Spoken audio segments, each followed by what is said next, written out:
Alright, so I initially wasn't going to do this video. I was just going to get to work on the car and get it fixed, hopefully. But it seemed to be such a common issue when I was looking it up on the forums that I figured, since there weren't any, as far as I did very little searching, but there weren't any like fairly detailed videos on how to replace your injectors on like a Focus ST. So I figured I'll be that guy. So I just got started. Literally all I've done is pulled the engine cover off, pulled the battery cover off, disconnected the battery. You should pull the top left fuse on the fuse box under the glove box and then start the car up, let it run. That'll like drain the low pressure fuel system or whatever. Because this is a mechanical fuel pump up here for like once you get in boost and shit like that, and then there's a regular one in the tank. But last time I did it, didn't do it, just let the fuel pressure bleed off a little bit when I cracked the line here. You'll be fine. So aside from that, all I've done is disconnect the map sensor, which plugs in right there. That just unplug, hook it on this engine loop, get it out of the way, and then get this line disconnected, so that it's kind of free. And then once that's done, I move to the intercooler piping down here where it connects to the throttle body. Just loosen this clamp. That way, once you get the intake all loosened up, you can just lift it out of the way. And then as far as the intake, there are, let's see, 5, 6. There are 5 bolts holding the intake on. There's one here, here, one down there, one here, and one over there. And I believe that was all the bolts holding the intake on. So I'm going to get these all popped out real quick.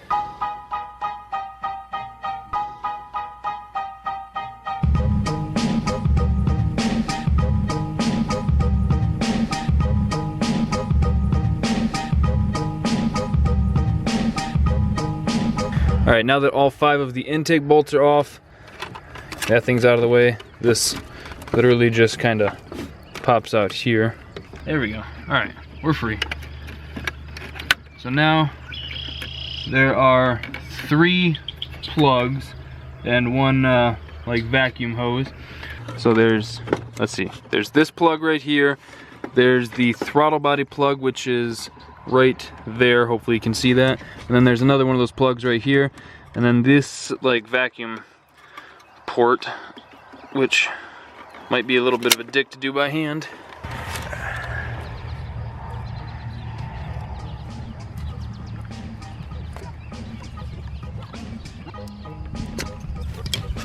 So there's that one.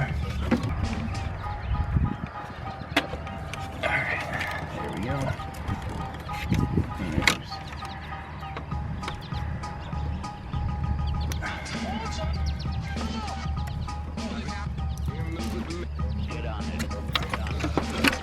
And then there's the throttle body one. This one sucks because you can't really see what you're doing. You just have to go by feel. But there it is. Alright, now this will just set out of the way just like that. Alright, so now that the intake's off, you can see the plug that I was talking about here on the bottom. And the easiest way I found to get it off, now that I'm a super expert in this, is to grab it on the sides kind of like that, and then use your finger to just push that prong in, and then you can slide it out. And then these other plugs, I guess really didn't actually need to be unplugged because they'll slide off these like braces, I guess, brackets, clamps, I don't know. But I unplugged them just to make an extra step. So now that we're this far, it is one more plug right here for, I believe this is fuel pressure. I don't know what else it would be. Come on. So let's push it in a little bit, pull that tab, there we go. Yeah, I'm pretty sure that's fuel pressure. And then, I forgot the wrench, but I think this was a 17mm nut. Crack that, let it bleed pressure off. These are all 10s, and then you can wiggle the rail up. You don't have to unplug these yet. I found it a little bit easier to unplug them once you can get the injector out and kind of hand a little bit. And then, because this is a direct injection engine, at this point, if you got a lot of miles on it or a lot of buildup, this is where a lot of people like to do a walnut blast, which is basically just using like a walnut media and sandblasting in here. But obviously instead of sand, it's walnut. It's a whole lot less abrasive, I guess. It just kind of gently knocks all the carbon buildup out of here because GDI engines, direct injection, kind of sucks. It's flawed by design to me, because on like a normal multi-port injection, the fuel injector is spraying onto the valve and it's kind of cleaning it. On this, not the case. These direct right into the cylinder, so that sucks. But it's easy enough to get to. Just be careful when you do it, for sure. So I'm going to go get the wrench to crack this loose, and we'll pull the injectors out. Look at that. And there is going to be a lot of fuel pressure, so crack it slowly.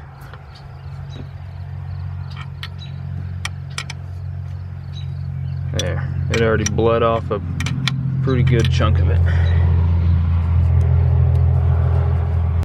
Alright, that's loose, so we don't have to worry about that anymore. Now we can start unbolting the fuel rail.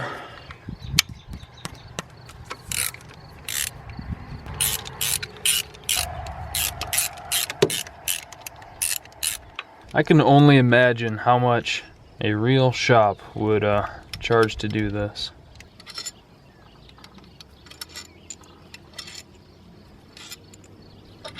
And then these are actually the same as the intake bolts, identical, as far as I can tell by the eye. So I don't think it'll worry if we mix them up, but I am going to keep them in a separate pile just because. And now we can wiggle the fuel rail off. Oh, shit. A couple of the injectors came with us. That's okay. These are getting replaced anyway. These guys just slip right in there, and then just push that tab down, and they pop right out. Might as well keep them in order so we can give them the old visual one too. Now that the fuel rail is off, let's go dump this out so we don't get gas everywhere. So this is what the injector looks like. If you're going to replace like a stock one, a factory injector, I definitely recommend going to Rock Auto.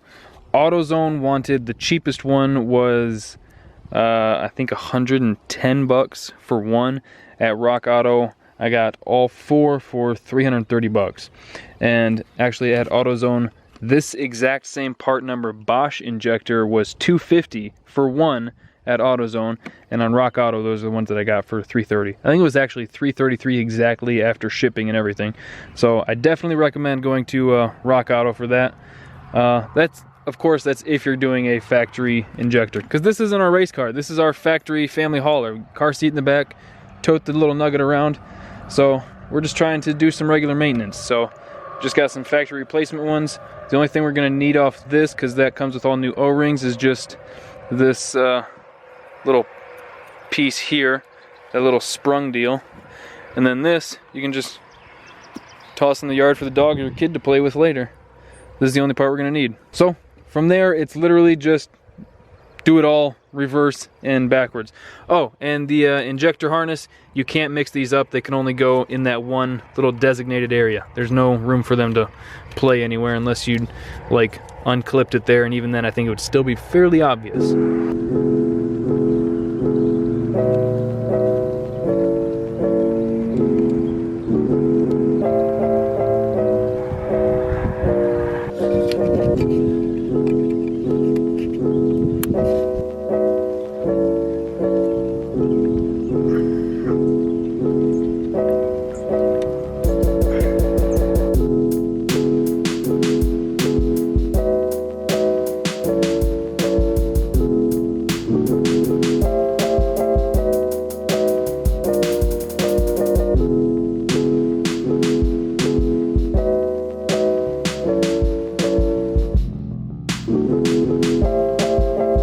Converts the picture into a television signal.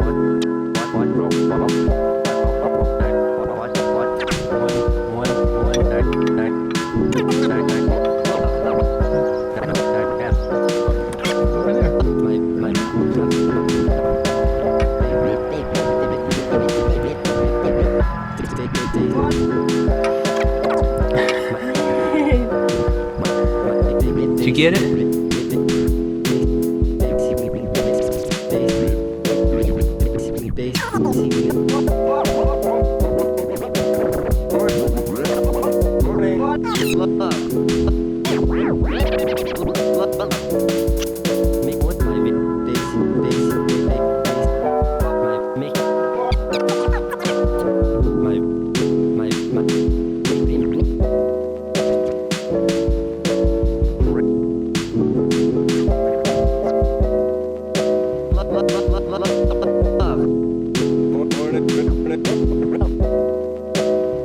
hopefully this video helps somebody. I just wanted to get like some information out there because like I said, I only Googled for like a second and I couldn't find any like more detailed videos of a Focus ST. There were a bunch with the Fiesta ST for whatever reason. But anyway, I hope this video helps. If it does, consider giving it a good old finger, big fucking thumb.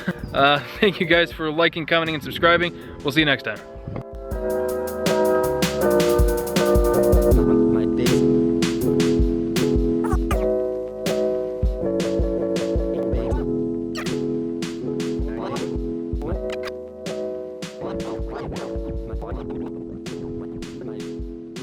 Love, Daisy.